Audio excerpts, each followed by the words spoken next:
mesdames, messieurs. Comme la langue française n'est pas ma langue maternelle, je vous demande votre indulgence, s'il vous plaît.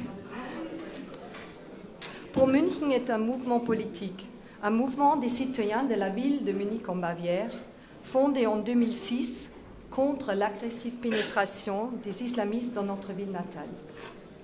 J'ai le grand plaisir d'être parmi vous aujourd'hui, de représenter notre groupe et aussi je vous présente les meilleures salutations et surtout notre solidarité. La capitale de Bavière partage le sort de toutes les grandes villes de notre continent commun, l'Europe, et qui est exposée à un vrai raz-de-marée.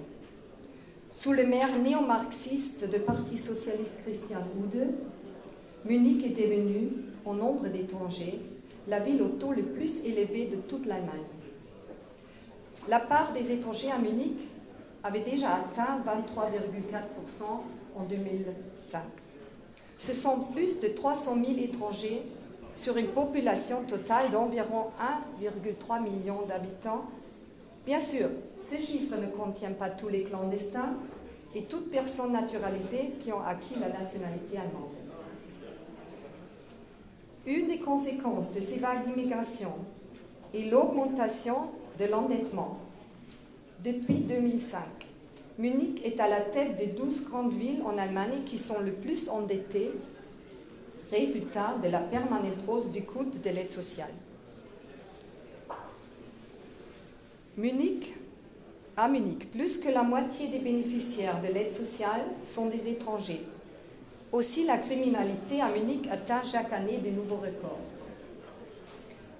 De 53 065 délinquants au cours de l'année 2006 ont été 41% des non-allemands, bien que la proportion d'étrangers à Munich est que 23,4%. La criminalité violente a enregistré environ 5 000 délits, dont 2 325 criminels ont été de nombreux non-allemands, en total 48,6%. Le décembre 27 s'est produit dans le métro de Munich un crime extrêmement brutal qui a particulièrement touché le public. Un retraité de 76 ans, a demandé à deux jeunes étrangers, conformément aux règles, d'éteindre leurs cigarettes. Le Turc Serkan, 20 ans, et le Grec Spiridon, 17 ans, ont insulté le vieux homme de la mère allemande, puis ils l'ont assommé et très gravement blessé. Ce monsieur, un ancien directeur de l'école, a eu de la chance. Malgré des multiples fractures du crâne, il pouvait s'en tirer. Voilà une histoire de nos jours, beaux jours au quotidien de l'Europe. Les peuples d'Europe ont un problème commun.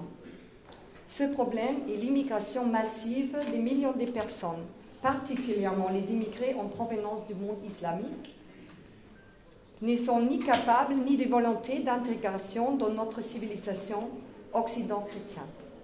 La culture de nos peuples d'origine européenne s'est développée en milliers d'années sur un sol de notre continent. Ce sont nous les vrais gens de l'Europe. Nous sommes les autochtones des États européens. Bravo, bravo, bravo, bravo.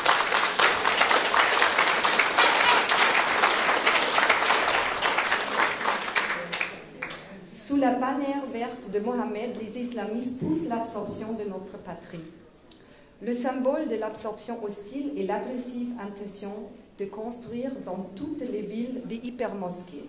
Depuis plusieurs années, le projet d'une mosquée gigantesque agite les habitants de Munich. Ce monstre de mosquée sera construit dans un quartier qui était toujours ouvrier depuis longue tradition.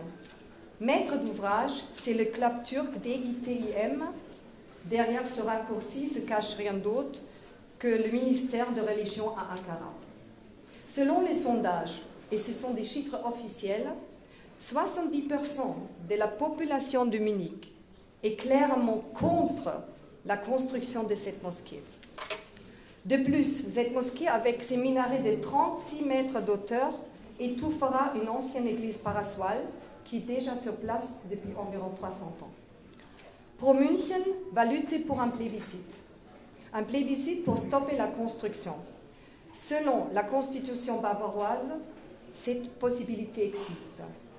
Mais à cet égard, il nous faut 36 000 signatures des citoyens dominiques. Depuis le mois d'août, nous avons collecté 8 000 environ et nous continuerons. La lutte se passe dans toute l'Europe. Nous devons donc unir nos forces. Nous avons besoin d'une alliance grande et puissante, une alliance de tous les Européens conscients de leurs responsabilités. Nous ne pouvons ni faire confiance ni compter sur la classe politique établie. Mais il est grand temps d'un nouveau début. Prenons l'exemple de nos ancêtres.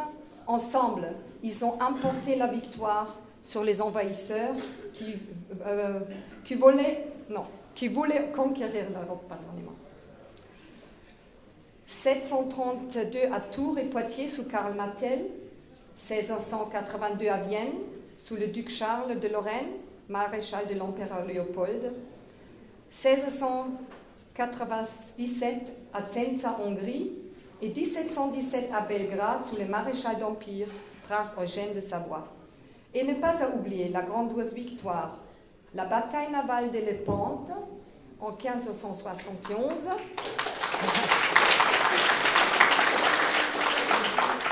quand la flotte d'Occident unie sous le... Pas la France. Il n'y avait pas la France, hélas. Ah, c'est vrai ça? Pour montrer que la France... Bon, sous le commande de Don Juan d'Austria, fils de l'empereur Charles Quint, qui a entièrement détruit la flotte du sultan. Remontons nos forces pour ressortir la vitalité des deux nations d'Europe, en espérant que le système immunitaire de nos peuples européens est toujours intact et repousse tout ce qui lui est étranger et ne lui appartient pas. Mesdames et messieurs, je vous remercie. Bravo, bravo.